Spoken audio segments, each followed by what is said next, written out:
안녕하세요.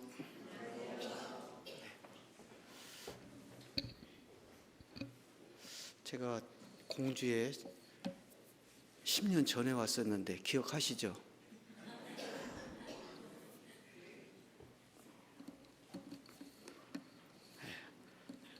이렇게 다시 만나 뵙게 돼서 반갑습니다. 주일 말씀에 앞서 함께 기도하고 시작하겠습니다.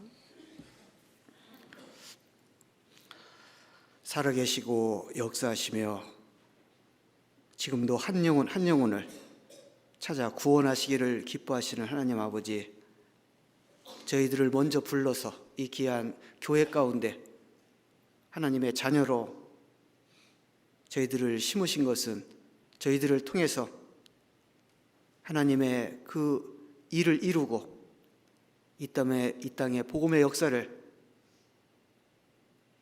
이루시고자 저희들을 불러 이 교회 가운데 세워주신 줄 압니다. 주님께서 나를 위해서 죽으신 것처럼 온 세상 모든 사람들을 위해서 죽으셨다는 그 놀라운 사랑을 우리가 더욱 우리 자신부터 깊이 마음에 새기고 이 땅에 불쌍한 그 영혼들을 위해서 더욱더 힘있게 이 복음을 전하는 삶을 살아갈 수 있기를 간절히 바랍니다. 이 땅에 살아가는 많은 그리스도인들이 오직 복음을 위해, 주님을 위해 그 영혼들을 구원하는 일에 온전한 마음으로 그 힘을 쓰고 있는 줄 압니다.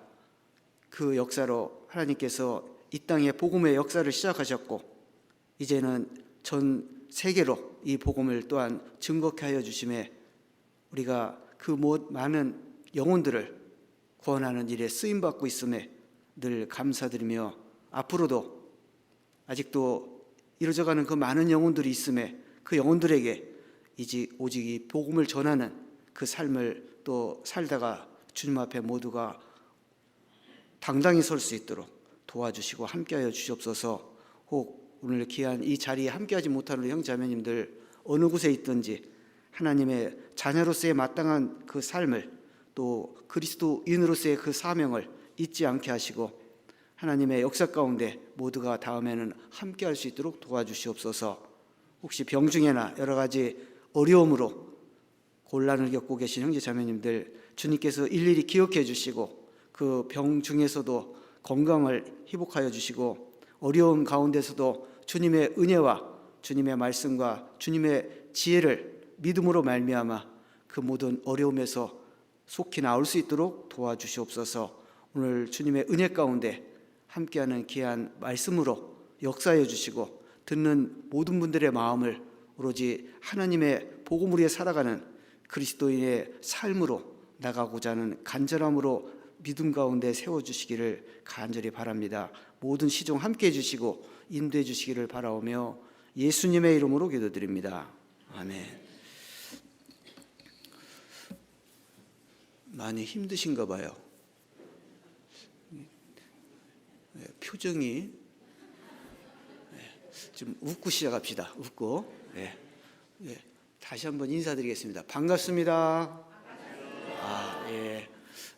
우리가 주님 안에 이렇게 늘 함께한다는 것이 얼마나 큰 일이고 감사한 일인지를 우리가 늘 생각할 필요가 있습니다. 왜냐하면 우리는 머지않아 이 땅에서 다 사라질 사람들이잖아요, 그죠? 순서는 없어요. 그러나 감사하게도 우리는 다시 저 영원한 세계에서 만나야 될 분들입니다.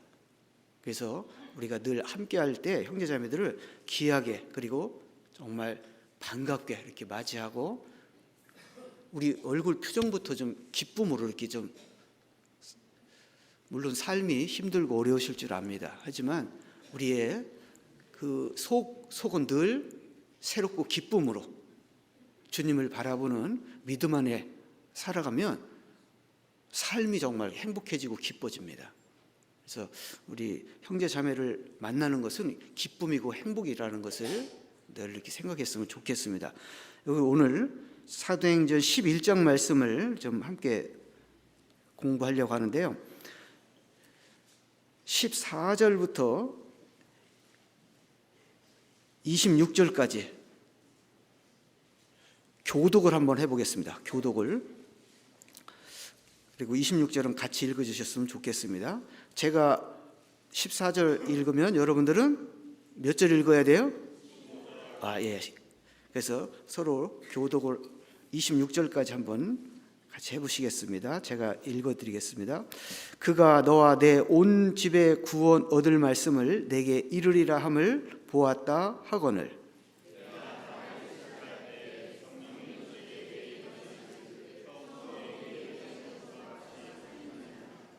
내가 주의 말씀에 요한은 물로 세례 주었으나 너희는 성령으로 세례 받으리라 하신 것이 생각났노라.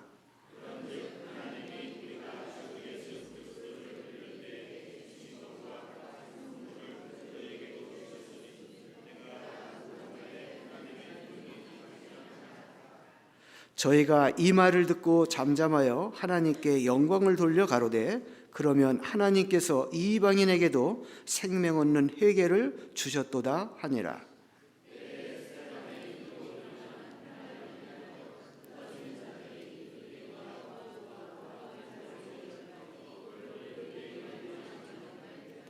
그 중에 구브로와 구레네 몇 사람이 안디옥에 이르러 헬라인에게도 말하여 주 예수를 전파하니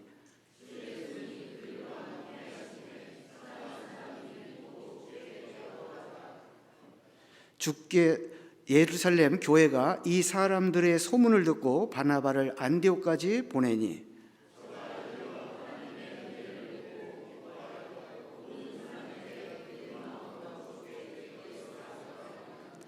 바나바는 착한 사람이요 성령과 믿음이 충만한 자라. 이에 큰 무리가 죽게 더하더라. 같이 읽겠습니다. 만남에 안디옥에 데리고 와서 둘이 교회에 1년간 모여 있어 큰 무리를 가르쳤고 제자들이 안디옥에서 비로소 그리스도인이라 일컬음을 받게 되었더라. 오늘 그 제목이 그리스도인입니다. 이 그리스도에 대해서는 우리가 많이 듣고 알아왔습니다. 그리고 그리스도인이라는 말도 우리는 늘 듣고 삽니다. 하지만 진정한 그리스도인이 어떤 삶을 살아야 되고 그리스도인을 통해서 하나님은 무엇을 원하시고 하시기를 바라는지를 우리가 좀 확실히 알고 우리가 말만 그리스도인이 아니라 진정한 그리스도인으로서의 삶을 살아가야 될 때입니다. 왜냐하면 지금은 마지막 때입니다. 정말 말세 지말, 완전히 모든 지금 사회적 현상이나 모든 그 징조들을 통해서 봤을 때는 정말 오늘 당장 주님이 오셔도 아무 문제가 없는 그런 때라는 것을 우리는 너무나 잘 알고 있습니다. 하지만 중요한 것은 그 마지막 때에 우리 그리스도인들이 어떤 삶을 살아야 마땅한지에 대해서는 생각지 않고 아직도 자기 삶에 또는 세상에 육신적인 것에 빠져서 자기의 본분을 잃어버린 그런 사람들이 많이 있다는 겁니다. 여러분에게도 한번 여쭤보겠습니다. 여러분 그리스도인이십니까? 대답 안 하시는 분은 뭐예요? 네. 그리스도인이 맞습니까? 예. 자, 그리스도인이다라는 것은 그리스도의 영을 소유한 사람들이에요.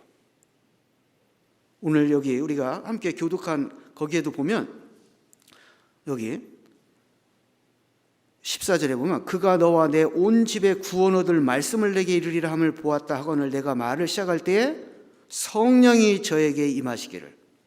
여기 말씀을 들을 때 성령이 임하시는 사람들, 듣고 믿을 때 성령이 임한다라고 분명히 말씀했고 우리는 구원받을 때 그 성령이 임했음을 확실히 알고 내가 구원받았음을 하나님 앞에 선포하고 나는 이제부터 주님을 위해서 살겠습니다라고 시작한 그때가 분명히 있습니다. 그리고 그 마음과 그 삶은 변하지 말아야 돼요.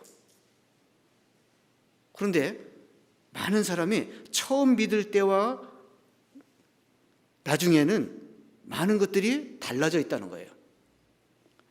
여기 이분들은 그 말씀을 듣고 어떻게 살아갔냐면 여기 17절입니다.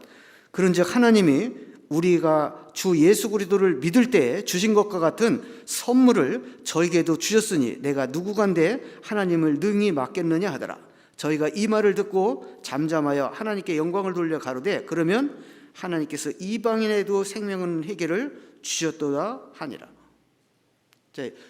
이 말이 중요한 것은 이 말씀이 이런 역사가 없었으면 우리에게 이 복음이 오지 않았다는 거예요. 이때 구원받은 사람들은 바로 유대인들이었어요. 유대인 그리스도인들이 이 말씀을 받고 성령을 받은 이후의 삶을 어떻게 살아갔느냐? 19절입니다. 같이 한번 읽겠습니다. 때에 스다바나 일로 일어난 환란을 인하여 흩어진 자들이 베니게와 구브로와 안디옥까지 이르러 도를 유대인에게만 전하는데, 자, 이 그리스도인 유대인들 바로 구원받았지만 핍박받고 쫓겨나야만 했어요. 지금 이 베니게, 구브로, 안디옥까지는 지금 오늘날로 말하면 해외입니다. 이스라엘, 예루살렘, 유대 밖으로 쫓겨난 거예요. 그리스도인들이. 아무것도 챙길 수 없었습니다. 그냥 몸만 가지고 죽음을 피해서 달아난 거예요. 자, 해외에 몸만 가지고 갔습니다. 그러면 뭐부터 염려해야 될까요? 여러분, 공주에 살다가 무일푼으로 일본으로 쫓겨났다고 한번 생각해 보세요. 그러면 거기 가서 여러분 뭐부터 하셔야 돼요? 예? 복음 전해요? 예, 먹고 살 걱정부터. 어떻게 살고, 그죠? 그게 사람들이 행하는 근심 걱정의 모습입니다. 그런데 이 유대인들, 그리스도인들은 가는 곳마다 뭘 했다고요? 말씀을 전한 거예요. 왜? 그 당시 그리스도인들은 말씀을 전하는 삶을 살다가 죽는 것을 가장 영광스럽게 여겼고 그것을 합당히 여겼습니다. 복음으로 해서 고난받고 핍박받고 죽임받는 것을 당연히 여긴 거예요. 그 모습을 실질적으로 스데반이라는 사람을 통해서 보여준 거예요. 그 일 때문에 자신들이 쫓겨나게 된 겁니다. 스데반의 일로 일어난 환란. 스데반이 돌로 맞아 죽으면서도 그 사람들을 위해서 기도하는, 마지막까지 복음을 전하고자 하는 그 스데반의 간절한 그 모습을 그들은 보았고 그 일로 인해서 그들은 쫓겨나야만 했어요. 자신들이 어떤 삶을 살아야 마땅한지를 잘 알고, 그들한테는 그 당시가 마지막 때잖아요. 그죠? 예수님 오셔서 세상 끝이라고 말씀하셨기 때문에 이분들은 자신들이 해야 될 일을 위해서 나가서 유대인에게만 복음을 전했어요. 그런데 하나님의 뜻은 이방인에게도 생명 얻는 회개를 주셨어요. 이 사실을 그들은 정확히 알았다는 겁니다. 20절에 그래서 그 중에 구브로와 구레네 몇 사람이 안디옥에 이르러 헬라인에게도 말하여 주 예수를 전파하니. 이방인의 대표 헬라인들, 그리스인들에게 이 복음을 그들은 또 전했습니다. 이방인에게. 그랬는데 21절 또 같이 읽겠습니다. 주의 손이 그들과 함께 하심에 수다한 사람이 믿고 죽게 돌아오더라. 그런 사람을 통해서 주님이 쓰신다는 거예요. 주님을 위해 내 모든 것을 드리고 살고자 작정된 사람들, 복음을 위해 자신의 삶이나 생명을 도외시하고 오직 복음을 위해 살겠노라고 작정하고 살아가는 그 사람들 위해 하나님이 함께 해주신 거예요. 이 복음의 역사는 우리에게까지 전달된 거예요. 이때 그들의 열심과 그들의 그 사명을 이루자는 그 간절함이 오늘날 우리에게까지 연결됐다는 거 아셔야 돼요.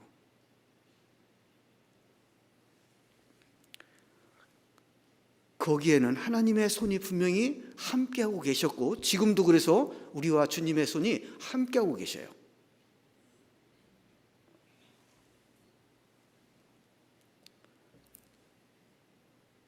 그런데 여기에 베니게, 구브로, 안디옥, 이 베니게도 섬이고 구브로도 섬이에요.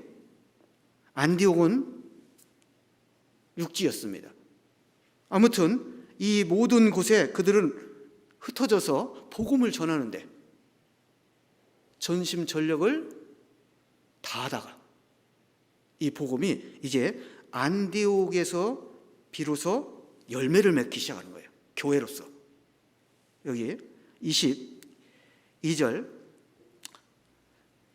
예루살렘 교회가 이 사람들의 소문을 듣고 바나바를 안디옥까지 보내니, 이 바나바라는 사람을 이 안디옥 교회 첫 전도인으로, 목회자로 바나바를 파견한 거예요. 총회에서, 예루살렘 총회에서.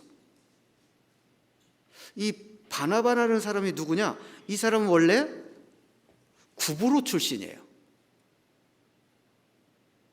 여기 한번 사도행전 4장 을 잡아놓으시고 사도행전 4장 36절 37절을 제가 읽어드리겠습니다. 구브로에서 난 레위족인이 있으니 이름은 요셉이라. 사도들이 일컬어 바나바, 번역하면 권위자라 하니 그가 밭이 있음에 팔아 값을 가지고 사도들의 발 앞에 두니라. 이 바나바라는 사람은 일찍이 구브로 섬에서 난 유대인 레위족 속의 한 사람이었어요. 그는 말씀에도 능했지만 권위자라는 건 뭐예요? 다른 사람에게 충고와 조언을 아주 잘하는, 그러니까 숙달된, 준비된 사람이라는 거예요. 전도인을 아무나 보내는 게 아니잖아요. 이미 그 신앙 삶 속에서 연습되고 준비된 사람들이 목회자로 파견되는 것처럼 바나바는 이미 구원받고 많은 바나바라는 이름까지 얻은 권위자,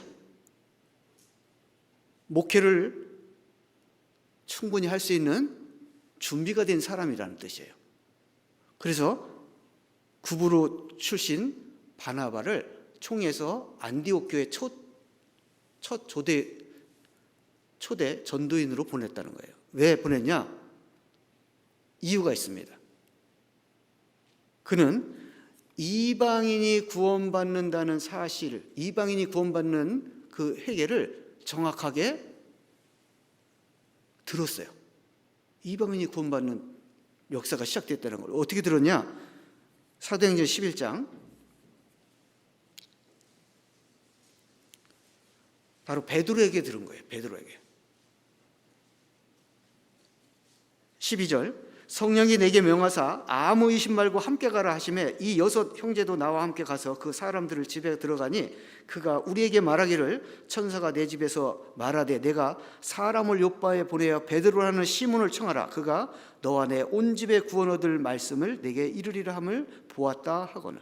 지금 베드로가 한 이 고넬료라는 집안에 가서 말씀을 전해서 고넬료의 집안이 다 구원받는, 즉 이방인이 구원받는 역사를 하나님이 지시해서 이루시고 이제 베드로가 총회 수장인 베드로가 선포한 겁니다. 이방인에게도 생명 없는 회개를 주셨다. 그러니까 이방인들이 구원받는 시대가 시작되어 있음을 알렸고 그 첫 번째 교회로 안디옥 교회가 시작된 거예요. 바로 스데반 사후에 흩어진 그리스도인들이 복음을 전함으로 이방인들이 구원받기 시작한 교회, 안디옥이었어요. 그래서 우리의 복음이 이 안디옥 교회에서부터 시작됐다는 것을 우리 아셔야 돼요. 이방인이 구원받는 그 시작에 이 바나바라는 사람이 큰 역할을 하게 됩니다. 23절, 저가 이르러 하나님의 은혜를 보고 기뻐하여 모든 사람에게 굳은 마음으로 주께 붙어 있으라 권하니. 자, 이 사람은 권위자입니다. 권하는 자인데 이 사람이 가서 목회자로서 처음에 당부한 것은 뭐냐? 붙어 있으라는 거예요. 구원받은 그리스도인들이 가장 처음에 해야 될 일이 바로 그겁니다. 붙어 있는 거예요. 어디에 붙어 있어야 돼요? 교회. 내가 구원받은 이 교회에 늘 붙어 있는 것이 먼저입니다. 여기서 떠나는 사람은 우리와 다름을 나타내는 것과 똑같아요. 이 교회는 이제 주님께서 정해준 내 구역이에요. 나를 여기서 말씀 듣게 해서 나를 구원하신 이유는 나를 이 교회를 통해서 쓰시려고. 그래서 나를 이 공주 교회에서 나를 구원받게 하셨어요. 저는 87년도에 천안에서 구원받았어요. 그래서 저는 87년도 구원받고 대학을 졸업하고 서울을 잠깐 취업해서 올라갔었는데 그 불편한 거예요. 내 자리가 아닌 것 같은 거예요. 거기 가서도 말씀이 있었고 다 들었는데 불편해요. 내가 있을 곳은 천안교회다는 생각이 늘 떠나지 않았어요. 그래서 천안으로 내려왔어요. 왜? 천안교회를 하나님이 나한테 정해진 구역이라면 천안교회를 내가 지키는 것이 내가 해야 될 일이다 라는 그 생각 갖고, 그리고 주님 우리의 정말 모든 것들을 드리고 사는 것이 저는 그 소원이었기 때문에, 구원 받자마자 저는 그 마음으로 살았기 때문에 그 처음의 마음대로 지금까지 왔어요. 이 굳은 마음으로 주께 붙어 있다는 것이 이게 얼마나 정말 중요한 사실이라는 것을 저는 정말 몸소 깨달았어요. 많은 사람들이 여러 가지 이유가 있어요. 교회를 떠나는 이유를 보면. 근데 성경에서는 딱 한마디로 결론을 냈어요. 자기 소욕을 따르는 자라고. 무리에게서 스스로 나뉘는 자는 자기 소욕을 따르는 자들이에요. 우리 그리스도인은 자기 소욕을 따르는 사람이 아니라 누구의 말씀을 따라요? 예, 주님의 말씀대로 사는 사람들이에요. 그리스도인이라는 그 말은요, 어떤 의미가 있냐면 그리스도께 속한 사람. 더 구체적으로 말하면 그리스도의 종. 자, 종은 주인의 말에 절대 복종해야 되는 거예요. 그죠? 우리가 아까 시작하면서 당신은 그리스도인이 맞습니까? 라고 여쭤봤을 때 여러분들 대답했어요? 안 했어요? 대답했어요. 그러면 여러분들은 그리스도의 종이라는 사실을 인정한 겁니다. 그러면 누구의 말씀을 절대 복종해야 돼요? 주님의 말씀. 말씀대로 살아가고 있어야 된다는 거예요. 말씀대로 행하고 있어야 된다는 거예요. 그럴 때 당당하게 나는 그리스도인입니다라고 말할 수 있습니다. 그런데 아직도 자기 소욕을 따르고 있고 자기 생각대로 행하고 자기 좋은 것만을 행하면서 나는 그리스도인이다 라고 하면 하나님이 뭐라 그러실까요? 그 말을 들은 하나님이 뭘 그렇게 깊이 생각하세요? 말로만 그러실 거지. 그죠? 우리가 정말 말로만 그리스도인이 돼서는 안 돼요. 하나님 앞에 나는 진정한 그리스도인인가? 주님의 말씀에 절대 복종하고 주님의 뜻을 위해서만 내 삶을 지금 드리는 삶이 있어야 되는 거예요. 바로 이 당시 그 유대인들, 그리스도인들이 그 자기의 안위나 자기의 형편, 자기의 환경 이런 거에 상관없이 오직 복음만 위해서 살아갔던 것처럼, 그게 주님의 뜻이었으니까 너희는 가서 땅끝까지 이 복음을 전하라. 그게 주님의 말씀이었어요. 그들은 그 말씀 그대로 이행했습니다. 진정한 그리스도인은 주님의 말씀을 그대로 따르고 이행하는 사람들이에요. 여기 24절. 근데 이 24절은 우리가 한번 깊이 생각해 볼 필요가 있어요. 여기 바나바는 착한 사람이요 성령과 믿음이 충만한 자라. 이에 큰 무리가 죽게 도하더라. 자, 바나바는 목회자입니다. 지금 이 바나바를 소개하는데 착한 사람이요 성령과 믿음이 충만한 자라. 이에 큰 무리가 죽게 도하더라. 자, 여기 바나바를 소개할 때 꼭 안 넣어도 될 말이 여기 들어간 것처럼 보이는 말씀이 있는데 뭘까요? 그렇죠. 왜 한번 생각해 보세요. 성령과 믿음이 충만한 사람이라고 해도 아무 문제가 없어요. 근데 굳이 그 앞에다가 바나바는 착한 사람이에요. 이 바나바가 전에 깡패였던 사람은 아니잖아요. 근데 왜 갑자기 그 바나바를 착한 사람이요 이렇게 여기다가 소개를 했을까요? 하나님은 분명히 여기에 어떤 뜻이 있어서 이 착한 사람이라는 여기다 이 말을 기록한 겁니다. 저도 이 말씀을 가지고 몇 년을 여러 가지로, 그래서 이 바나바라는 사람에 대해서 레위 족속이고, 이 사람이 분명히 레위 족속이면 처음부터 하나님께 바쳐진 사람들의 삶을 분명히 살았기 때문에 뭐 나쁜 일을 했거나 악한 그런 마음을 가지고 산 사람은 아니라는 것을 알 수 있어요. 그런데 왜 착한 사람이라고 했을까? 그러다가 제가 사도행전 여기 10장 39절 말씀을 읽으면서 이런 의미가 있겠구나라는 것을 알게 됐는데 여기 38절 사도행전 10장 38절에 이런 말씀 나옵니다. 하나님이 나사렛 예수에게 성령과 능력을 기름 붓듯 하셨음에 저가 두루 다니시며 착한 일을 행하시고 마귀에게 들린 모든 자를 고치셨으니 이는 하나님이 함께 하셨습니다.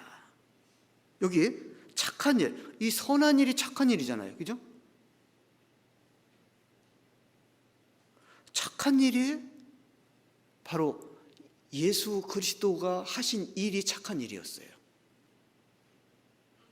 그러니까 이 선한 사람이라는 것은 예수 그리스도가 행한 삶을 쫓아가는 사람,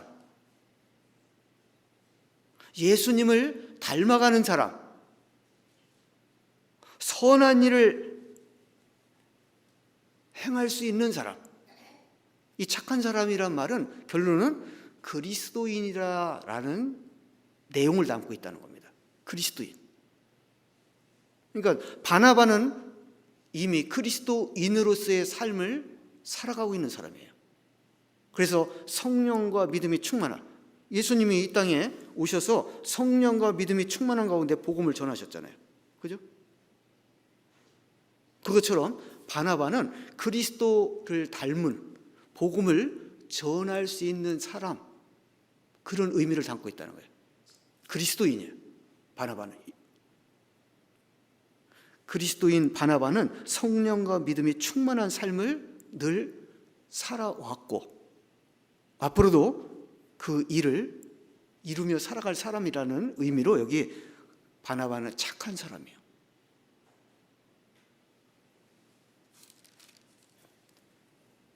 우리가 알고 있는 착한 사람은 그 세상에서는 그냥 뭐 말없이 다른 사람이 시키는 거 잘하고, 그죠? 다른 사람 어려움 잘 알아봐주고, 그런 사람 우리는 착한 사람이라고 하잖아요, 그죠? 여러분, 남편하고 결혼할 때 왜 결혼했어요? 착해서 결혼했대. 되게 그렇게 말씀하는 분들이 참 많더라고요, 그죠? 우리가 이 착하다라는 우리 세상에서 알고 있는 그런 의미와 이 성경에서 이 선한 사람은 다른 의미를 갖고 있음을 정확히 알고, 바로 성경에서 말하는 선한 사람은 그리스도인을 말하는 거예요. 자, 바나바는 착한 사람이요 성령과 믿음이 충만한 자라. 11장 24절. 이에 큰 무리가 도하더라. 성령과 믿음이 충만하고 복음을 늘 전하는 그리스도인의 삶을 살아가는 바나바를 통해서 그 안디옥 교회가 크게 부흥한 거예요. 한 사람이 그리스도인으로서의 온전한 삶을 살면 하나님의 역사가 있다는 겁니다. 교회가 부흥을 이룰 수 있다는 거예요. 공주 교회에 부흥이 있기 위해서는 여러분 한 사람이 진정한 그리스도인의 삶을 살아가야 된다는 거예요.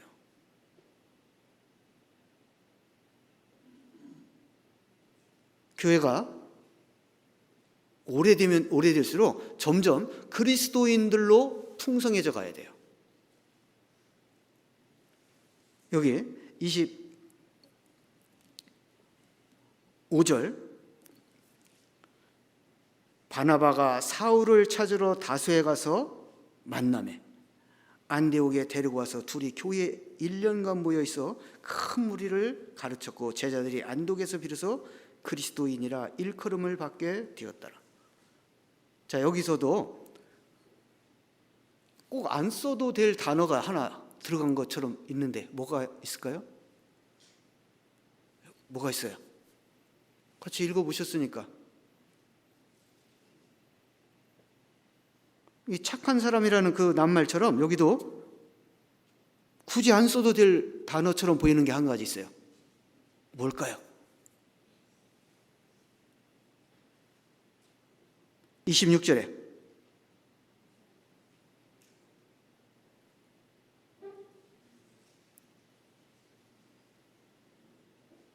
뭐라도 좀 얘기라도 해봐요. 뭐가 있을 것 같아요? 네? 그리스도인? 그리스도인 앞에 있는 건데. 그러죠. 비로소. 비로소는 부정일까요? 긍정일까요? 부정적인 단어 같아요? 긍정적인 단어 같아요? 네? 긍정 같아요? 네? 부정. 어떤 게 말일까? 긍정, 부정파. 네. 많은 분들이 이 비로소라는 단어에 대해서 쉽게 이렇게 답을 못 내리는데 이게 반부정이에요.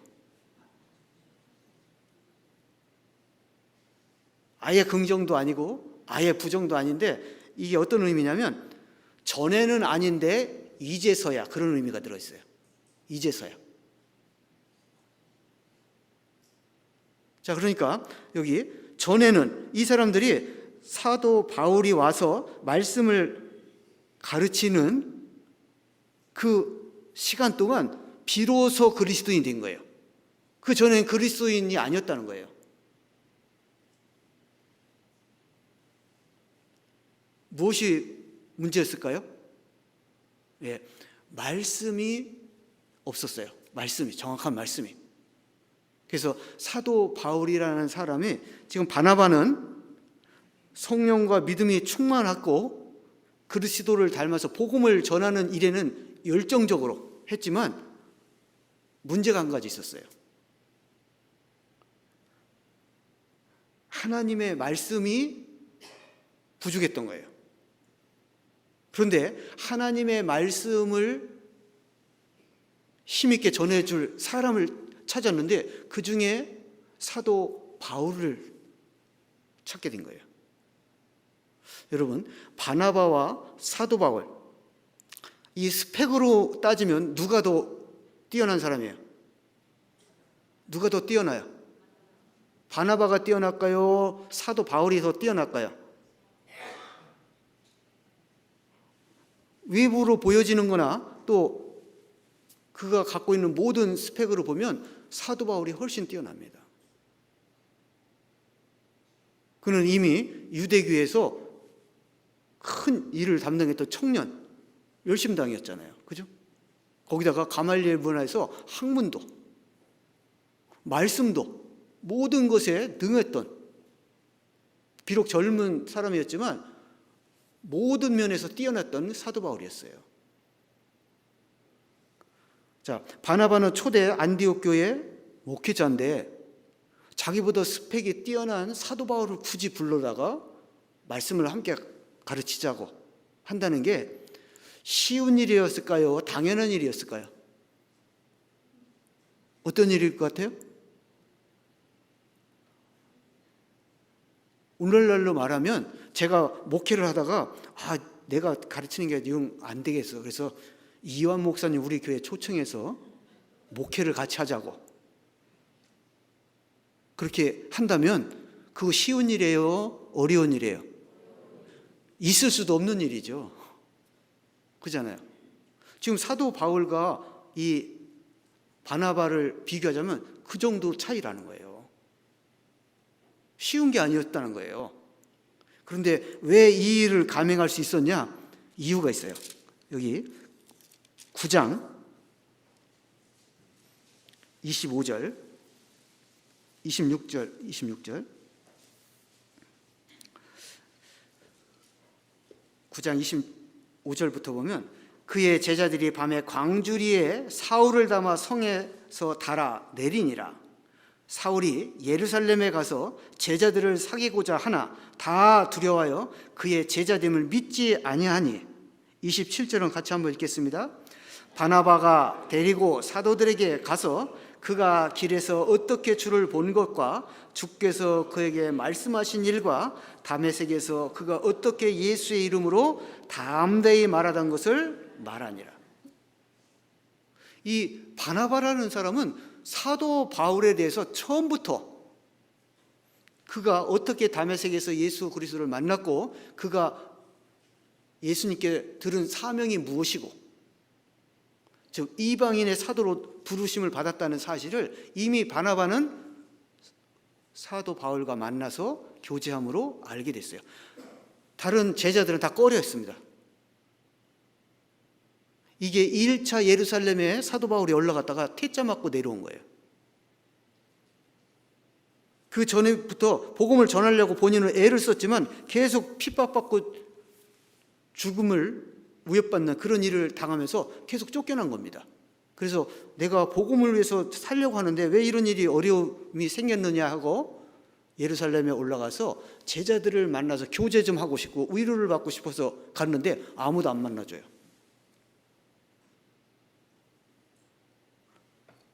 이 바나바가 데리고 가서 설명도 했지만 아무도 안 만나줬어요. 야고보 외에는 아무도 만날 수가 없었어요.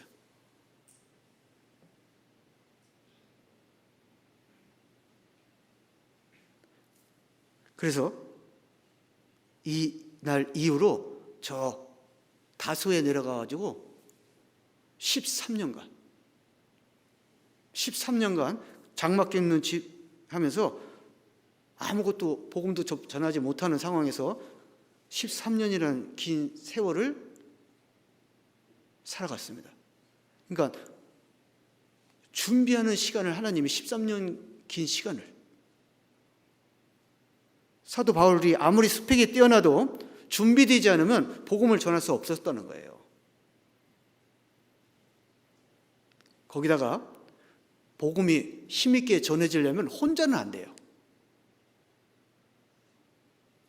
교회가 든든히 세워지고 그 교회를 중심으로 해서 지원이 돼야만 복음을 전할 수 있는 거예요. 그래서 다수에 가서 혼자 준비는 한다지만 아마 굉장히 마음이 그랬을 거예요. 그리고 제자들한테도 푸대접받고 인정받지 못하는 거기 때문에 아마 자기 연민에 빠졌다면 이 사도 바울은 그 이후에 복음을 전하는 사람으로서 살 수 없었을지도 몰라요. 바나바가 불러주지 않았다면, 바나바가 그를 초청하지 않았다면 그는 복음을 전하는 그 시작을 할 수 없었다는 거예요.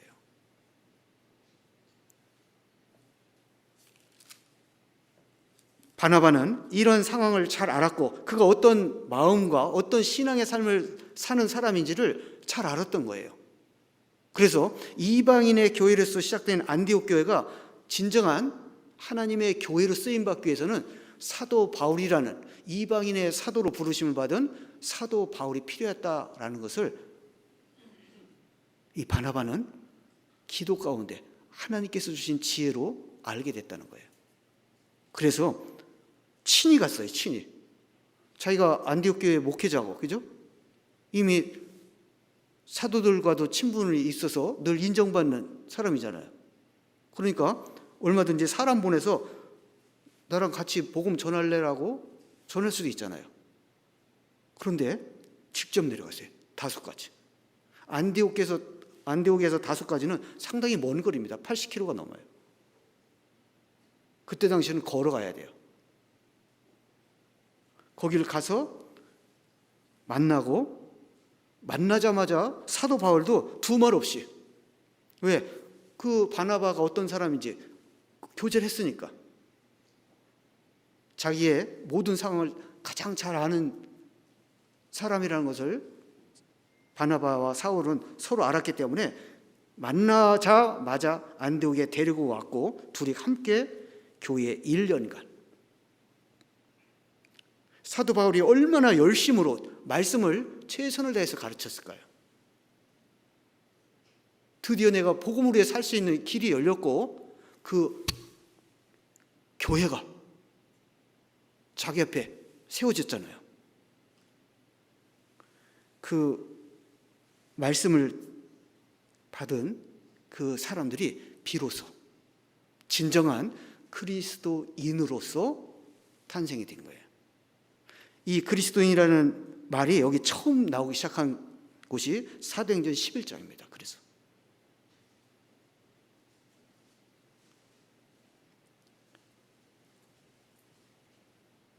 여기 갈라디아서 5장에 보면 이 말씀은 사도 바울도 비로소 그리스도인이 된 거예요. 같이. 사도 바울도. 갈라디아서 5장 16절에 보면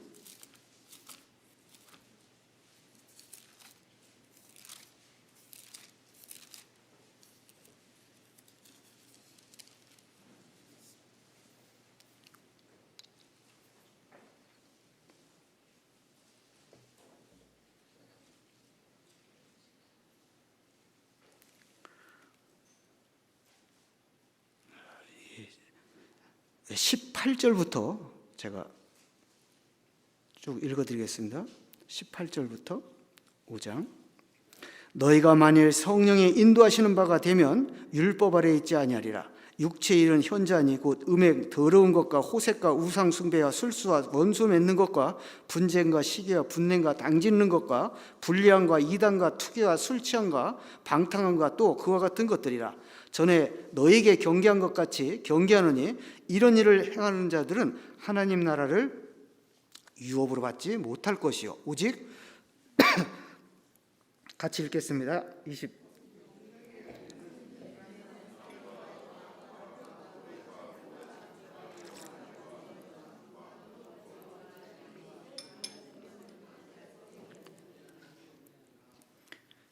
네, 그리스도 예수의 사람들은 그 정과 욕심을 십자가에 못 박았느니라. 만일 우리가 성령으로 살면 또한 성령으로 행할지니 헛된 영광을 구하여 서로 격동하고 서로 투기하지 말지니라. 자, 그리스도인이라는 것은 어떤 사람이냐? 벌써 이 말씀 속에 다 나타나 있습니다. 그리스도인은 육체의 일을 버린 사람들이에요. 그 1년 동안 말씀을 가르치면서 그 사람들이 다 온전한 그리스도인으로 변해버린 거예요. 육체의 일을 다 그쳐버리고 오직 복음을 위해서 성령의 열매, 사랑과 희락과 화평과 오래 참음과 자비와 양성과 충성과 온유와 절제를 할 줄 아는 사람으로 변했다는 거예요. 이게 그리스도인이에요.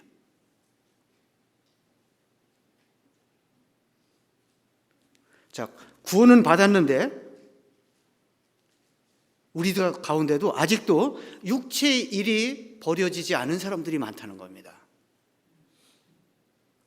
아직도 여기서 말하는 음행, 더러운 것, 호색, 우상숭배, 술수, 원수 맺는 것, 분쟁, 시기, 분냄, 당짓는 것, 불량과 이단, 투기와 술 취함, 방탕.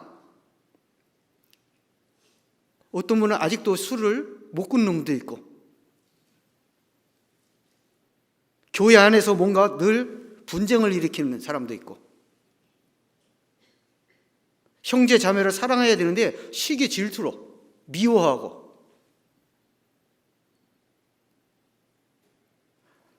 다 자기 소욕을 따르는, 결국은 그런 사람들은 그리스도인이 되지 못하고 떠나게 된다는 거예요.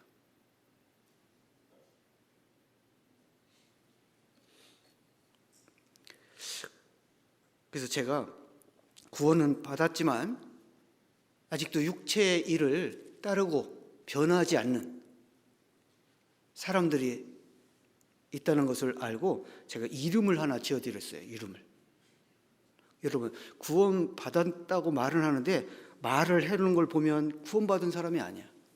행동하는 거 보면 세상 사람인지 아닌지. 우리가 구원받기 전에는 하나님이 우리 인생들을 뭐라고 그랬어요? 우리를 구더기 벌레라고 그랬어요. 그죠? 구더기 벌레. 우리가 옛날에 행했던 모든 것은 구더기 벌레처럼 행하던 거예요. 여러분, 구더기 어디서 살아요? 네, 냄새나는 곳에 살아요. 그죠? 어때요? 봐줄만 해요? 아주 더러워요?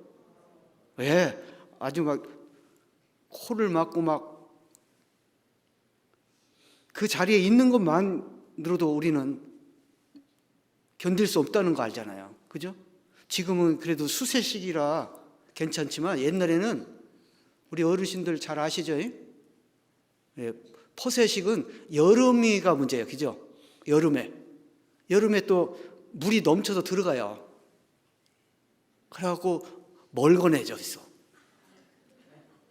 그래갖고 거기에 허연 것들이 막 꾸물꾸물 다니는데 큰일 볼 때 어떻게 해야 돼요? 큰일 볼 때 해보셨어요? 예, 떨어뜨리고 어떻게 해야 돼요? 피해야 돼. 그대로 있으면 안 돼. 동작이 빨라야 돼요. 우리가 그 냄새나는 곳에 우리도 살았다는 거예요. 구원받기 전에는 구더기로. 그잖아요? 그래서 아직도 그 냄새나는 곳을 못 벗어난 그리스도인들, 그 이름을 제가 그래서 구리스도인.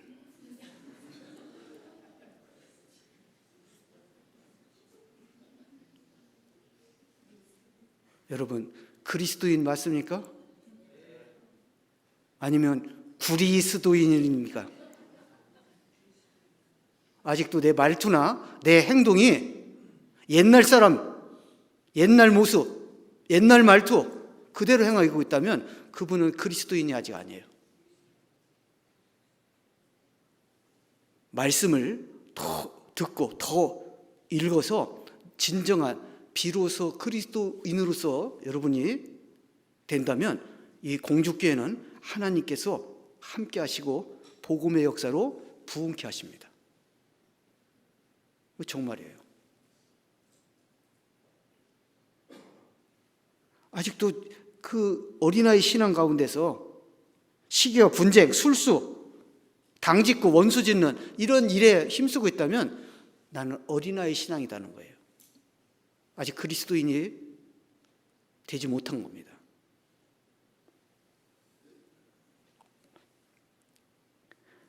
24절 뭐랬어요? 그리스도 예수의 사람들, 그리스도 예수의 사람들이에요. 그리스도인입니다. 그리스도 예수의 사람들은 뭐라고 그랬어요? 육체와 함께 그 정과 욕심을 십자가에 못 박은 사람들이에요. 이게 그리스도인이에요. 아직도 막 성질 내버리고 말 함부로 형제 자매한테 어떻게 하라고 했어요? 섬기고 존경하고 사랑하라고 했는데 형제 자매한테 야, 심지어 어떤 분은 막 욕을 해버려. 형제 자매한테. 형제 자매한테 야 해보신 분 봐요. 아직도 그리스도인이에요.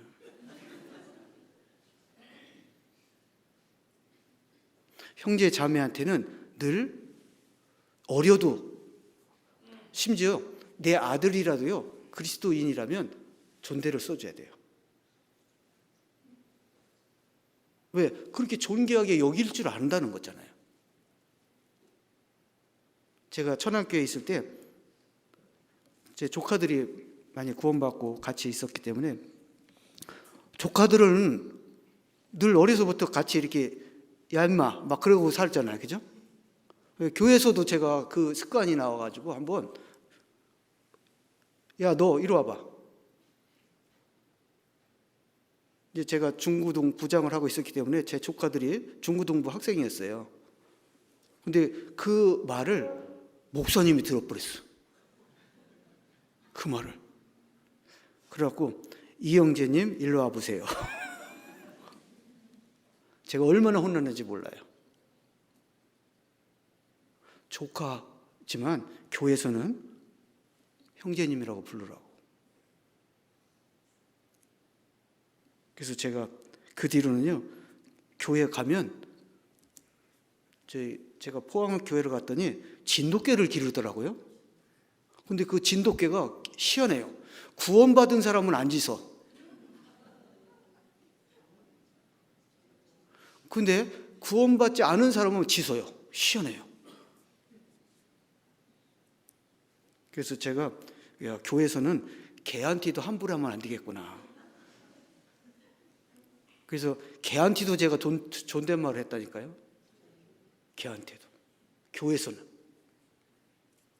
우리가 형제 자매를 귀하게 여길 줄 아는 진정한 그리스도인의 삶을 살아야 됩니다. 그래서 우리가 여기 만일 우리가 성령으로 살면 또한 성령으로 행할지니 헛된 영광을 구하여 서로 격동하고 서로 투기하지 말지니라. 이 땅에서 얻는 영광 다 헛된 겁니다. 실제로 여기서 조금 내가 여기서 봉사회장 했다, 저 하늘에서 아무 의미 없어요. 봉사회장 하면서 하나님의 말씀을 얼마나 순종하고 살았느냐, 그것만 남는 거예요. 내가 오히려 평신도로 주님 앞에 살았지만 하나님 앞에 더 순종했다면 내 상금, 내 영광이 더 커져요. 저는 목회자지만 저는 장담할 수 있어요. 제 영광은 여러분 것보다 훨씬 못할 겁니다. 왜 그럴까요? 말은 했는데 저는 그렇게 못 살아요. 말씀은 전하지만 저는 그렇게 확실하게 살지 못하는 것이 많거든요. 하나님 갔을 때 나는 많은 것을 깎아 먹을 거예요. 차라리 평신도로 말씀대로 순종하며 살았다면 더 큰 영광을 하나님 앞에 받을 수 있습니다.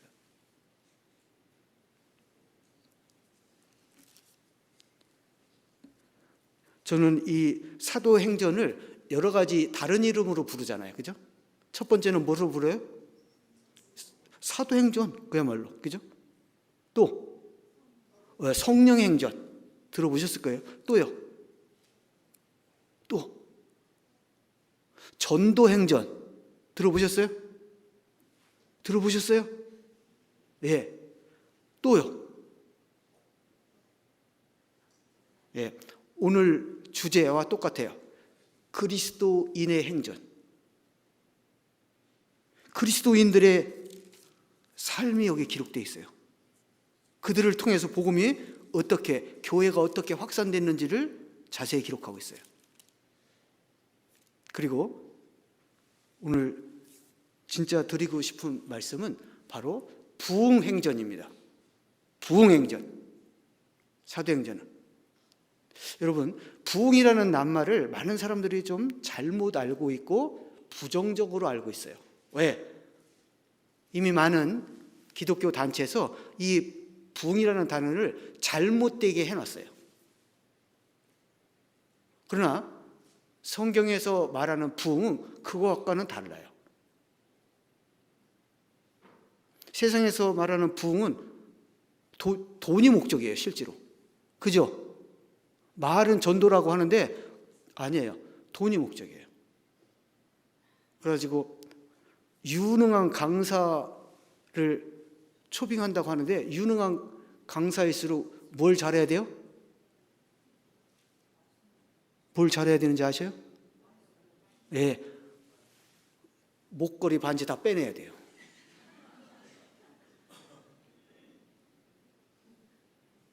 그래서 많이 빼낼수록 그 사람이 유능한 강사가 돼요. 근데 그 유능한 강사 초청해갖고 부흥회를 하고 나면 저 뒤에 가서 목사랑 부흥 강사랑 싸웁니다. 왜 싸우는지 아셔요? 예, 8대2냐 7대3이냐.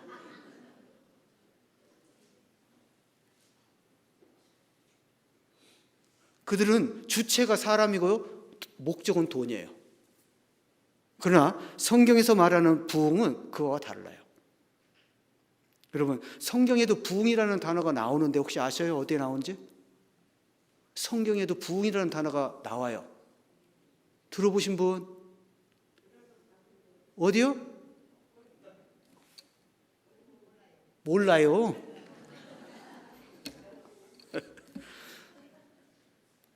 예, 한번 찾아봅시다. 하박국 3장이요.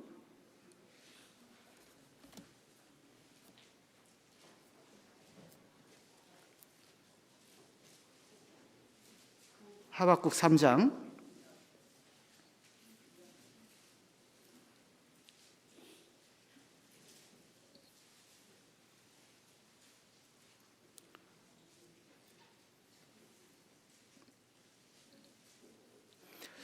1절 2절 같이 한번 읽겠습니다. 시기 온옷에 맞춘 바 선지자 하박국의 기도라. 여호와여, 내가 주께 대한 소문을 듣고 놀랐나이다. 여호와여, 주는 주의 일을 이 수년 내에 부흥케 하옵소서. 이 수년 내에 진노 중에라도 긍휼을 잊지 마옵소서. 예. 여기서 나오는 수년 내라는 것은 관용어고예요. 빠른 시일 내, 그런 의미를 갖고 있고요. 여기 선지자 하박국은 북이스라엘이 아수르에 멸망하고 남유다가 바벨론에 멸망하기 직전,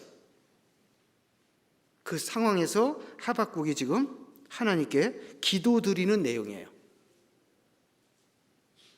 그래서 여호와여, 내가 주께 대한 소문을 듣고 놀랐나이다. 무슨 소문을 들었냐면 예레미야와 이사야를 통해서 하나님께서 북이스라엘을 멸망시킨 것처럼 남유다도 바벨론을 들어서 칠 것을 말씀했고, 그들이 바벨론에 끌려간 이후에 70년 만에 돌아올 것까지 하나님의 말씀을 듣고 이 하박국이 놀랐다는 거예요.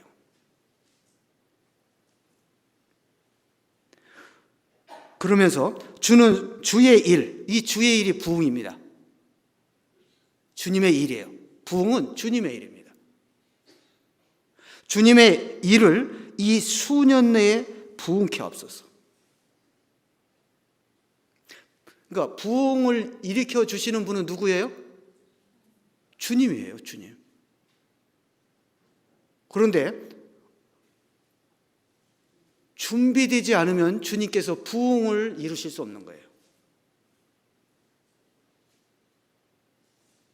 이 부흥이라는 단어를 히브리어 낱말을 찾아보니까 세 가지 의미를 담고 있어요.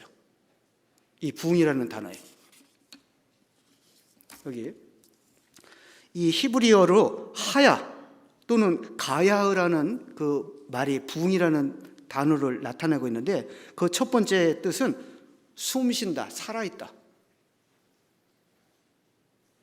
이 부흥이라는 말은 숨쉰다, 살아있다는 의미가 처음에 들어있어요. 여러분, 숨쉰다, 즉 우리 사람은요 원래 죽었던 사람들이었어요. 여러분도 죽었었어요. 그런데 하나님의 복음의 말씀을 들을 때 살아났어요. 우리는 그래서 산자가 됐습니다. 원래 죽었던 자들이에요. 그런데 그 죽었다는 의미는 어떤 의미였냐면 그 영혼이 죽었었다는 거예요. 우리의 영혼이 언제 죽었어요? 우리의 영혼이 언제 죽었어요? 아담 때. 구원 받으신 분 맞아요. 아담 때 우리 영혼이 죽었잖아요. 그런데 언제 살아났어요? 그렇죠. 믿을 때. 듣는 자는 살아나리라. 요한복음 그 복음의 말씀을 듣고 믿을 때 내 영혼이 다시 사는 거예요.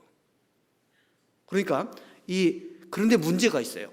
살기는 살았는데 세상을 아직도 좋아하고 육신에 빠져서 사는 사람은 살았으나 일락을 좋아하는 자는 뭐랬다고 그랬어요? 죽었다고 그랬어요. 그러니까 그리스도인이지만 죽은 자의 삶을 살고 있으면 안 된다는 거예요. 즉 개인의 부흥이 있어야 되는 거예요. 개인의 부흥. 내가 살아있는 그리스도인의 삶을 살고 있어야 돼요. 숨을 쉬는 사람, 그리스도인이지만 죽은 그리스도인도 있기 때문에 살았으나 일락을 좋아하는 삶을 아직도 살고 있다면, 세상 끝에 사로잡혀갖고 그리스도인으로서의 사명을 까먹고 사는,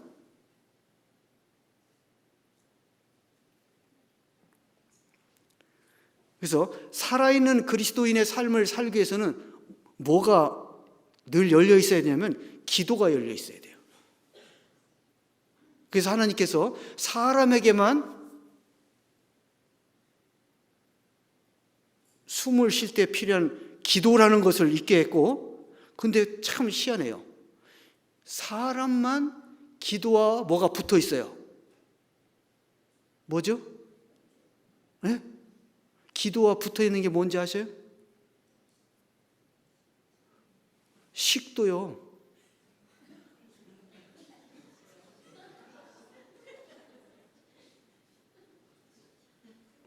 여러분, 이 먹거리를 쫙 잘못해가지고 기도를 탁 막으면 어떻게 돼요? 재채기 하거나 기침을 나와요. 저도 지금 침을 삼키다가 제가 잘못 기도를 넘겨갖고 지금 자꾸 목소리가 이상해진 거예요. 자, 왜 하나님은 불편하게 이렇게 해놓으셨을까요? 여러분, 다른 새나 이런 것들 보면요, 기도와 식도가 전혀 구멍이 달라요. 그래서 새 새끼 먹이 줄 때 보면 막 개구리 이만한 걸 집어넣는데도 어때요? 안 죽어. 왜요? 기도가 따르게 돼 있어요. 숨 쉬는 데는. 모든 동물도 그래요. 기도와 식도가 달라요. 근데 사람만 그렇게 붙여놨어요.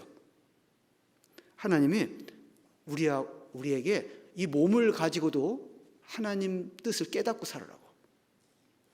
먹는 문제로 하나님 앞에 바쁘다고 기도 안 하고 있는 그리스도인들이 많기 때문에, 그러면 신앙에 재채기가 생기게 돼 있어요. 기도에 깨어있는 그리스도인의 삶을 살 때 하나님은 살아있다 그렇게 하시는 거예요. 그리스도인. 기도하셔요. 그런데 무엇을 위해 기도해야 되냐면 첫째는 복음을 전하기 위해서. 지금도 내가 복음을 전하기 위해서 한 영혼을 위해서 얼마나 기도하느냐에 따라서 그 영혼이 구원받을 수 있는 길이 열릴 수 있어요. 우리가 많은 가족 전도를 위해서 또는 자기 지인들 전도를 해서 뭐 기도 부탁하고 있는데 정작 기도를 안 해요. 정말 간절하게 그 영혼을 위해서 내가 기도한다면 하나님께서 분명히 그 길을 열어주시고 그 말씀을 들을 수 있는 마음을 열어주십니다.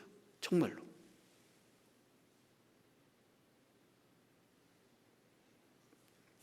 우리가 주님을 위해서, 교회를 위해서, 복음을 위해서, 그리고 내가 복음을 전하기 위해서 내 삶을 또 어떻게 살아갈지에 대해서 하나님께 늘 기도 가운데 산다면 하나님께서는 나를 살아있는 그리스도인으로, 부흥하는 그리스도인으로 저희를 사용하여 주실 거예요.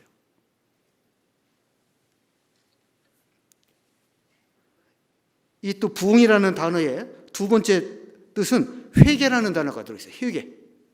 회개, 돌이키다. 즉 우리가 잘못된 것에서 우리가 빨리 나와야 돼요. 합당치 못한 것에 빠져 있으면서도 그것이 무엇인지를 알지 못하는 가운데서 결국은 그리스도인으로서의 온전한 삶을 살아가지 못하는 거예요. 여기 에스겔 18장입니다. 에스겔 18장. 여기에는 이 하야라는 단어, 가야라는 단어 또는 슈브라는 단어까지 여기 사용되면서 이 붕이라는 단어가 여기 쓰였는데 에스겔 18장입니다.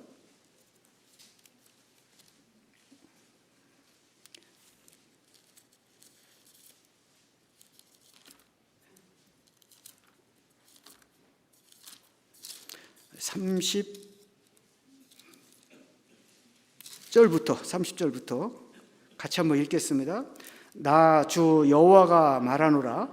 이스라엘 족속아, 내가 너희 각 사람의 행한 대로 국문할지라.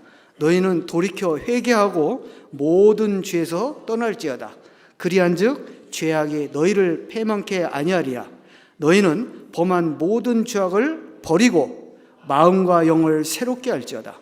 이스라엘 족속아, 너희가 어찌하여 죽고자 하느냐. 나 주 여호와가 말하노라. 죽는 자의 죽는 것은 내가 기뻐하지 않으니 너희는 스스로 돌이키고 살지니라.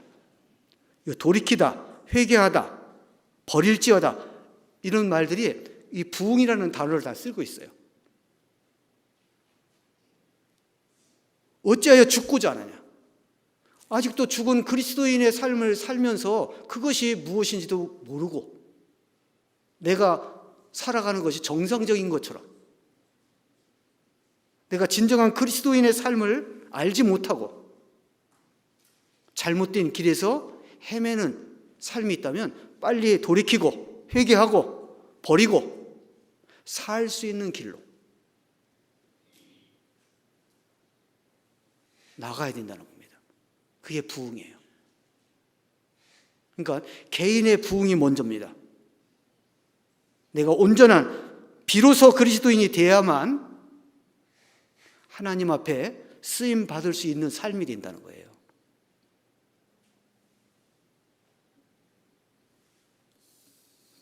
왜 이렇게 전도가 안 될까? 왜 우리 교회는 부흥이 안 될까? 그걸 위해서 여러분들이 얼마나 기도하고 있느냐, 그리고 여러분들 스스로가 그리스도인으로서 세워지지 않으면 그 말은 아무 의미 없이 자기에게로 돌아오는 거예요. 누구 탓이냐? 결국 내 문제예요. 하나님 앞에 내가 잘못되어 있기 때문에, 내가 그리스도인으로서의 온전한 삶을 살지 못하기 때문에 우리 교회가 부흥이 없고 전도가 안 되고 기쁨도 없고 즐거움도 없는 거예요. 결국 우리 모든 원인은 나한테 있다는 거 아셔야 돼요. 목회자가 잘못해서요? 아니요. 목회자도 물론 잘못할 수 있어요. 그렇지만 목회자는 하나님께서 이 교회를 위해서 필요한 것을 공급하기 위해서 보내주신 분이잖아요. 그러니까 그의 말에 순종하고 들으면 하나님 말씀을 듣는 거예요. 어떤 상황이든 하나님이 보내주셨다라는 그 마음을 가지고 늘 따라가면 그 책임을 하나님이 지셔요. 사람은 잘못돼 있어도 그가 말하는 것은 잘못되지 않았거든요.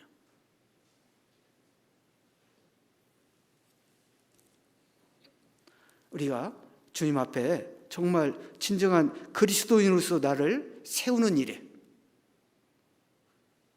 정말 필요하다면 버리고 필요하다면 회개하고 하나님 앞에서 정말 돌이키는 이 삶이 필요한 겁니다. 그래서 개인의 부흥이 일어나면 자연히 교회가 부흥되는 거예요. 그래서 세 번째 뜻은 결국은 전도입니다. 이 부흥의 세 번째 뜻은 전도예요.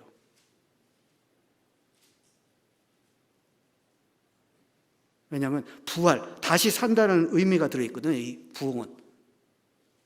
죽었던 영혼을 다시 살리는 거예요. 그게 전도 아니에요. 그죠? 결국 우리 그리스도인은 전도하는 삶을 살아야 되는 거예요.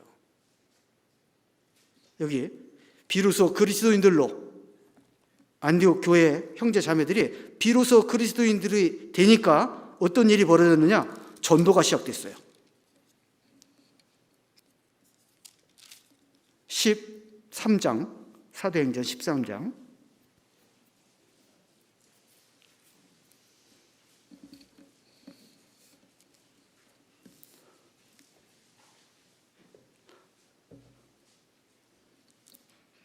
(1절부터) (3절까지입니다) 같이 한번 읽겠습니다. 안디옥 교회에 선지자들과 교사들이 있으니 곧 바나바와 니게르라 하는 시므온과 구레네 사람 루기오와 분봉왕 헤롯의 젖동생 마너엔과 및 사울이라. 주를 섬겨 금식할 때에 성령이 가라사대 내가 불러 시키는 일을 위하여 바나바와 사울을 따로 세우라 하시니 이에 금식하며 기도하고 두 사람에게 안수하여 보내니라. 이 바나바와 사울이 처음부터 계획했던 진정한 이방인의 전도가 안디옥 교회에서 비로소 그리스도인들로 준비가 딱 되니까, 그리고 거기에는 많은 일꾼들이, 선지자들과 교사들이 확보가 돼요. 1년간 말씀을 가르쳤으니까 많은 일꾼들이 탄생한 거예요. 그리스도인만 된 게 아니라 일꾼들도 탄생하는 거예요. 그러니까 이제 그 교회는, 안디옥 교회는 그 일꾼들이 할 수 있게 맡기고 바나바와 사울은 해외 선교로 전도를 위해서 떠나기 시작한 겁니다. 이게 1차 사도 바울의 선교예요. 바나바와 함께 합니다.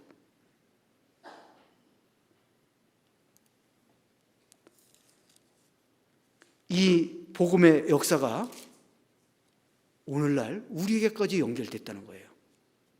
만약에 안디옥 교회가 비로소 그리스도인들로 준비되지 않았다면, 개인의 부흥이 없었다면 이 해외 선교는 시작할 수 없었어요. 사도 바울이 진정한 복음의 사역자로서 그 삶을 시작할 수 없었다는 거예요. 혼자 할 수 없는 거예요, 전도는. 안디옥 교회가 든든한 지원 교회로 딱 성장이 되고 일꾼들이 탄생하니까 비로소 해외 선교를 시작할 수 있었던 거예요. 우리 교회도 마찬가지였잖아요. 우리 교회도 처음에 시작할 때는 정말 이거 정말 우리 살아남을 수 있을까 정도로 염려했던 그런 아주 작은 무리였어요. 복음 수호를 위해서 우리가 다시 시작하는 그런 모임을 했지만 너무 미약했고 너무 적은 인원으로서 과연 우리가 어떻게 할 수 있었을까 염려됐던 그런 상황이었어요. 그런데 굴하지 않고 말씀을 가르치는 데만 최선을 다했어요. 그런데 하나님께서 진정한 복음을 위해 살고자 하는 그런 형제 자매들이 교회 가운데 계속 생겨나니까 하나님께서 함께 해주셨고 부흥케 해주셨어요.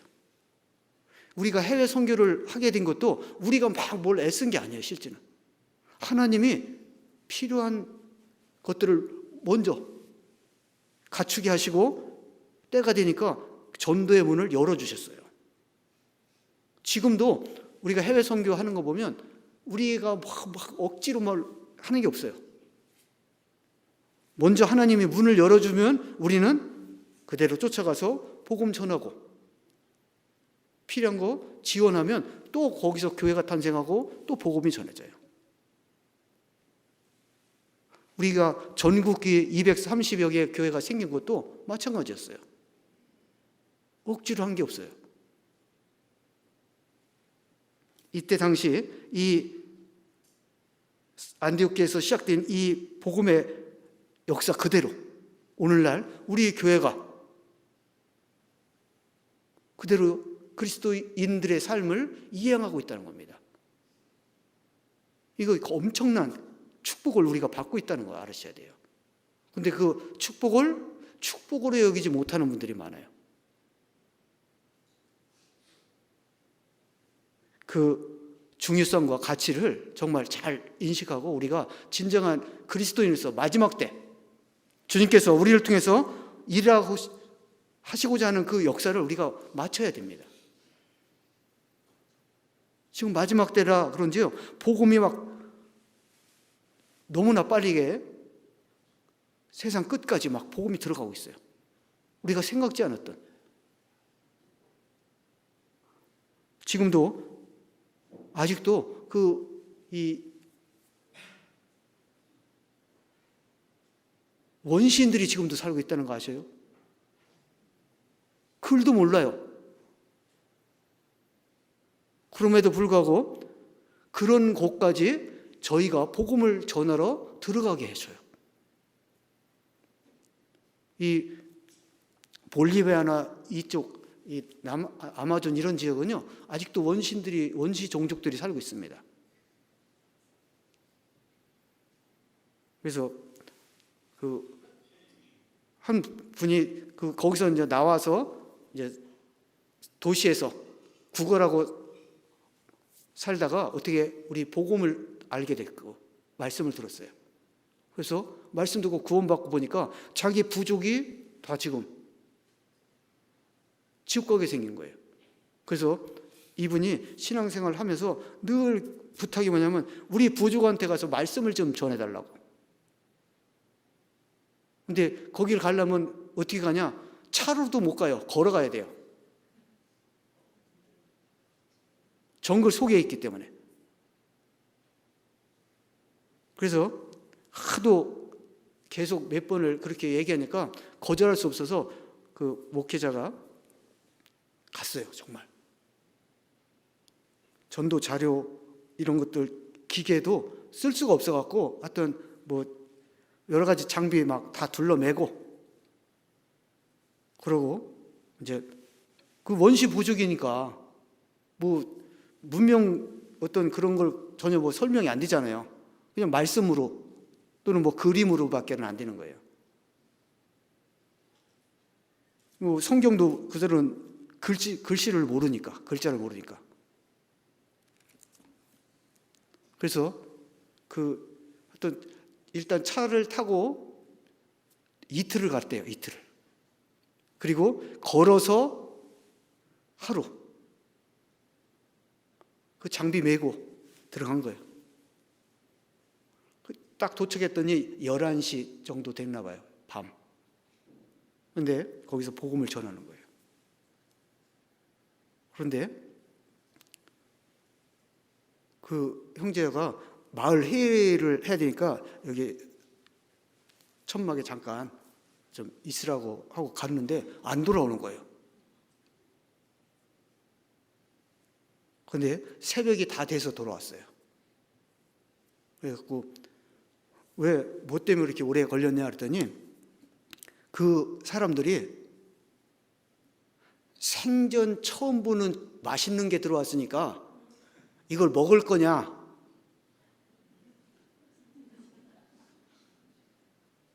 잡아 먹을 거냐, 아니면 저들이 말하는 게 뭔지 들어보고 먹을 거냐.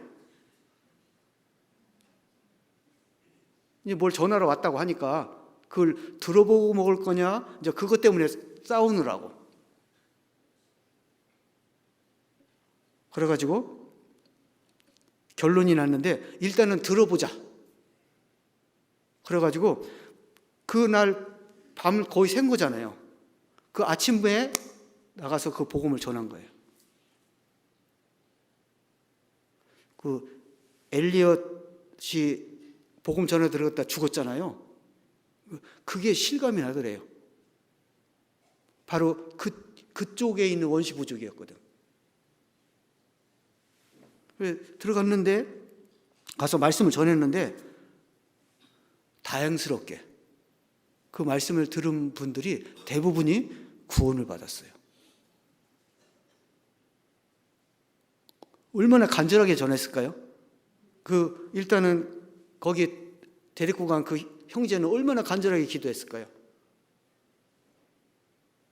하나님이 함께 하시니까 그 글도 모르던 그 사람들이 복음을 듣고 깨닫는 거예요.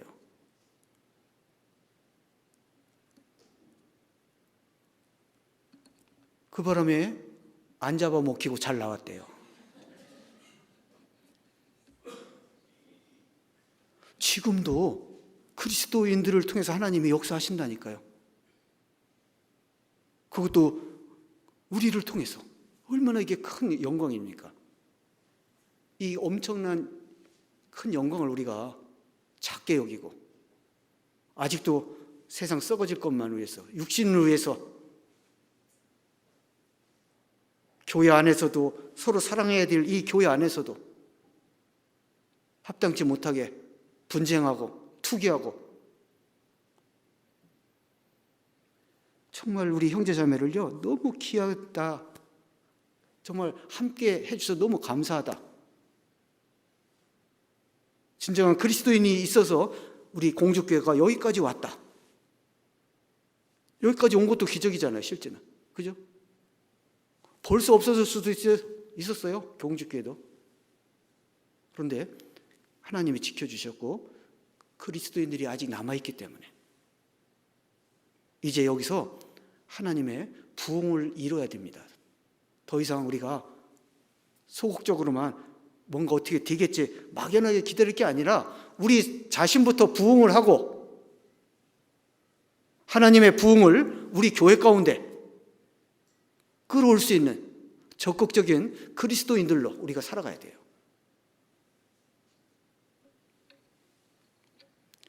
사도 바울도 만약에 안디옥 교회를 만나지 않았다면, 바나바를 통해서 안디옥 교회에 올 수 없었다면 그의 삶을 하나님 앞에 드릴 수 없었어요. 여러분, 나를 하나님께서 공주 교회에 구원받게 해서 이 자리에 나를 있게 한 것은 하나님께서 나를 통해서 이 교회를 부흥케 하려고. 주 예수를 믿으라, 그러면 너와 내 집이 구원을 얻으리라. 주님께서는 내 가족뿐만 아니라 나를 통해서 내 교회도 부흥케 하시려고 나를 불러서 이 자리에 있게 하신 거예요.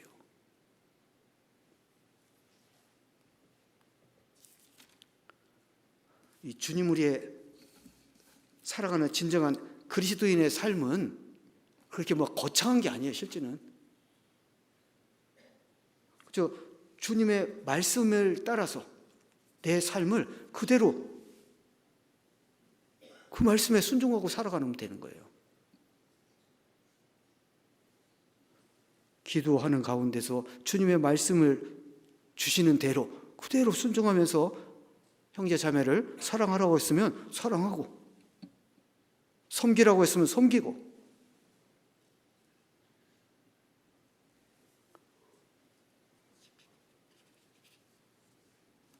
여기 빌립보서 1장입니다. 빌립보서 1장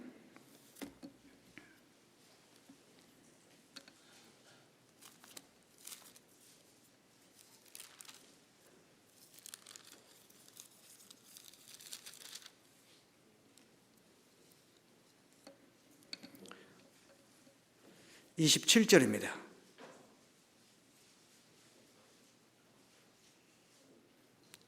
27절부터 여기 30절까지 같이 한번 천천히 읽어보시겠습니다. 오직 너희는 그리스도 복음에 합당하게 생활하라. 이는 내가 너희를 가보나 떠나 있으나 너희가 일심으로 서서 한 뜻으로 복음의 신앙을 위하여 협력하는 것과 아무 일에든지 대적하는 자를 인하여 두려워하지 아니하는 이 일을 듣고자 함이라. 이것이 저에게는 멸망의 빈거요 너희에게는 구원의 빈거니 이는 하나님께로부터 난 것이니라. 그리스도를 위하여 너희에게 은혜를 주신 것은 다만 그를 믿을 뿐 아니라 또한 그를 위하여 고난도 받게 하심이라. 너희에게도 같은 싸움이 있으니 너희가 내 안에서 본 바요 이제도 내 안에서 듣는 바이라. 지금 사도 바울은 복음을 위해서 우리가 어떻게 사는 것이 합당하냐, 그리스도인의 삶이 무엇이냐를 여기 설명하고 있는 거예요. 그리스도인은 복음에 합당한 삶을 살아야 돼요. 복음에 합당한 건 뭡니까?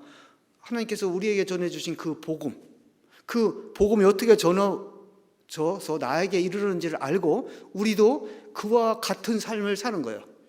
사도 바울은 예수 그리스도께서 이 땅에 왜 오셨는지, 왜 죽으셨는지 그 사실을 정확히 알았고, 그 예수님께서 자신에게 이방인의 사도로 살라고 부탁하신 그 사명을 그는 추호도 잊지 않았잖아요. 그리고 그 사명을 이루기까지 예수 그리스도가 얼마나 많은 고난을 받으신 것처럼 나는 그 예수님의 흔적을 나도 가졌다라고. 사도 바울은 그 고난을 달게 여겼고 그 고난을 당연한 것으로, 마땅한 것으로 여겼다는 거예요. 이와 같이 너희도 나와 같은 고난을 동일한 마음으로, 동일한 믿음으로 받아야 된다는 거예요. 결국은 전도를 하는 가운데, 우리는 전도하는 가운데 얼마나 고난을 지금 자처하고 있습니까? 우리는 전도하려고 그러면 자꾸 피해. 특히 어려운 상대들 나타나면 전도하는 걸 자꾸 피해요. 어떤 분은 저분은 아예 안 될 분, 자기가 결정해놔. 이번에 전도 집회인데 꼭 한 분 이상씩 모셔옵시다, 기도합시다. 그러면 난 할 만큼 다 했는데 안 된다고. 아니, 구원 다 받았냐고. 아니래. 그럼 구원 못 받은 사람들 중에 또 전해보여갖고 그러면 뭐라는지 알아요? 그 사람은 안 된대. 아니, 하나님이 포기하셨어요? 하나님은 한 사람도 포기 안 하셨어요. 그죠? 하나님은 모든 사람이 다 구원받기를 원하셔요. 왜 우리가 함부로 포기하고 버릴 수 있다고 생각하면 그 오산입니다. 우리는 끝까지입니다. 구원 받을 때까지예요. 심지어 어떤 그 분은 자기 죽은 이후에 구원 받은 그런 사람도 있잖아요. 평생 기도했는데 구원 못 받았어요, 그 사람이. 그럼 버려진 걸까요? 아니요.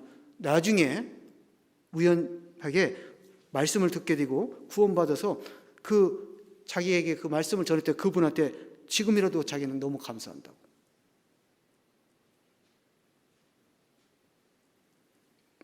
우리는 죽는 순간까지 한 영혼도 포기하지 않는, 비록 많은 고난과 어려움이 있습니다. 복음 전하다 보면 쉽게 전하는 복음은요, 희한해요. 쉽게 떠나요. 그런데 막 어렵게 복음을 전하잖아요. 확실하게 구원받아요. 특히 요즘은 참 복음을 들어도요, 간증하는 걸 보면 다 뜬뜬미지근해요. 받았다는 건지 못 받았다는 건지. 옛날 어르신들 복음 딱 이제 천국 갈 수 있어요? 가야지요. 요즘 사람들이 그래요. 다 복음을 전해놓고 이제 천국 갈 수 있어요? 영생 얻었어요? 그러면 가야지요. 이게요, 마지막 때는요, 사람들이 무관심합니다.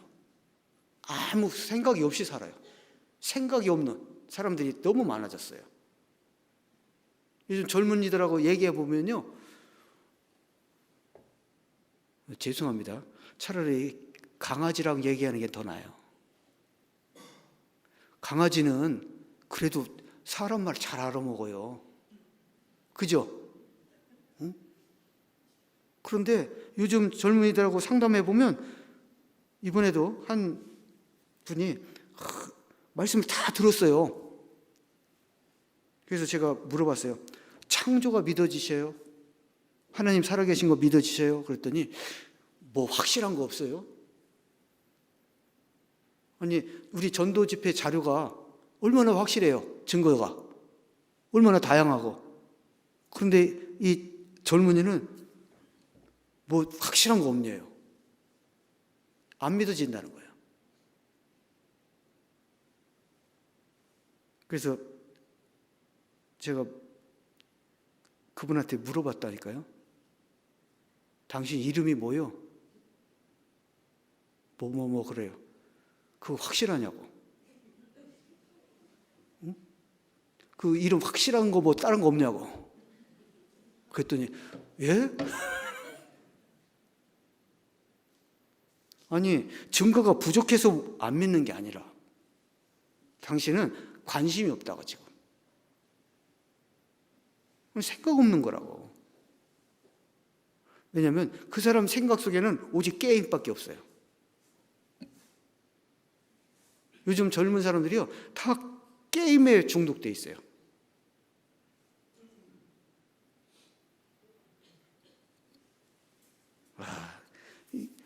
그러니 구원 받을 수 있는 길을 스스로. 그런데도 불구하고 끝까지 우리는 전해야 됩니다. 왜? 하나님께서 필요하면 그 마음을 여시는 분은 하나님이잖아요. 그죠?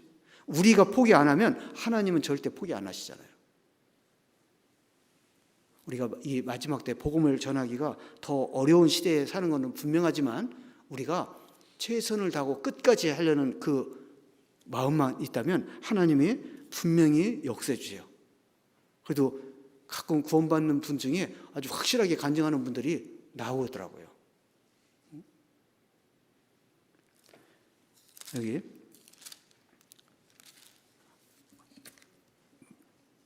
골로새서 말씀 한 군데 더 보고 1장, 골로새서 1장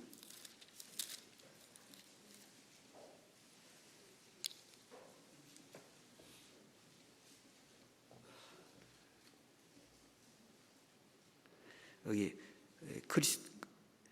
1장 9절부터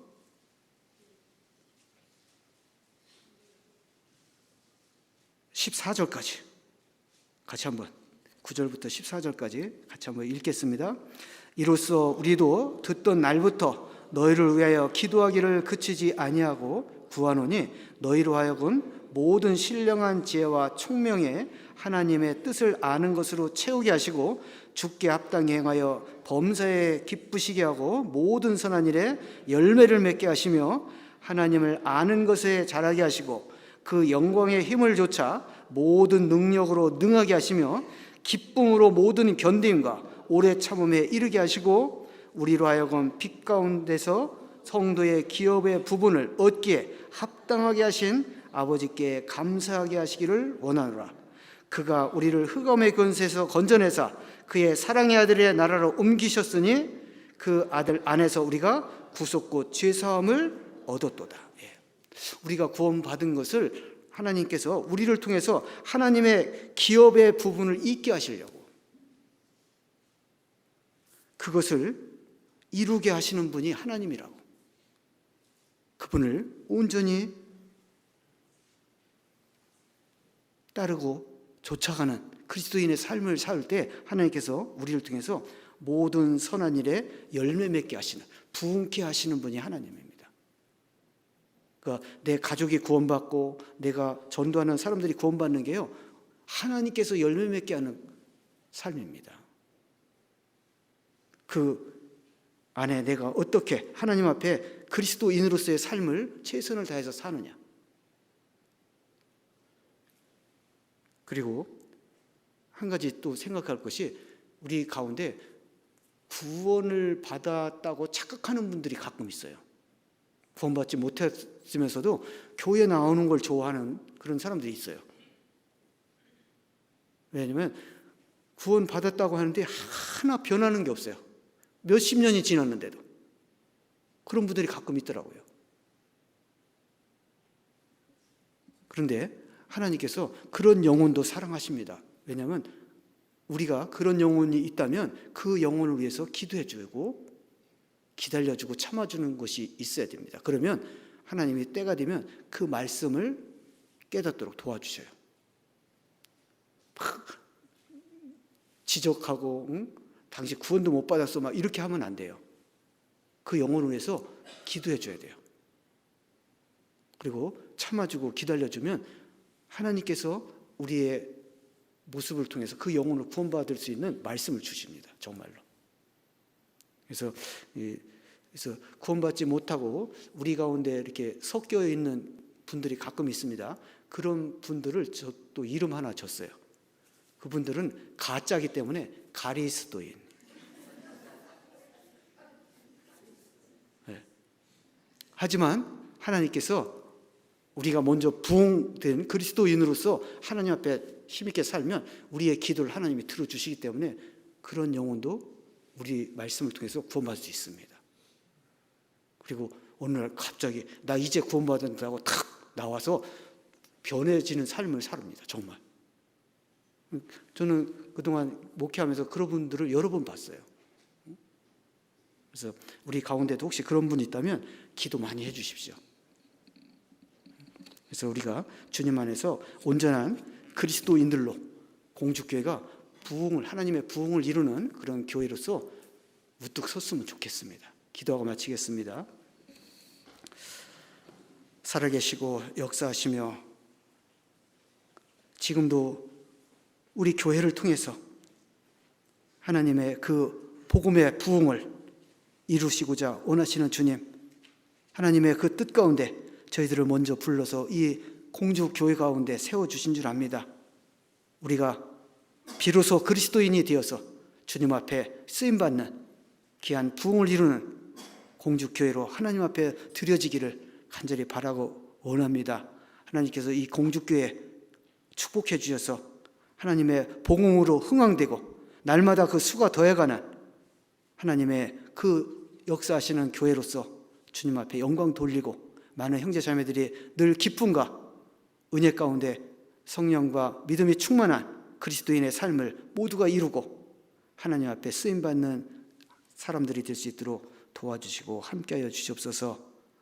앞서서 하나님의 복음을 증거하고 계시는 우리 목사님을 통해서 이 공주교회가 더욱더 하나님 앞에 든든히 세워지고 하나님의 역사 가운데 많은 영혼들을 옳은 대로 돌이키게 하는데 모든 교회 형제 자매들이 함께 협력하고 함께 또 주님을 위해서 힘있게 살아가는 공주교회가 될 수 있도록 도와주시옵소서. 모든 것 함께 해주시고 인도하여 주시기를 바라오며 우리를 사랑하시는 예수님의 이름으로 기도드립니다. 아멘.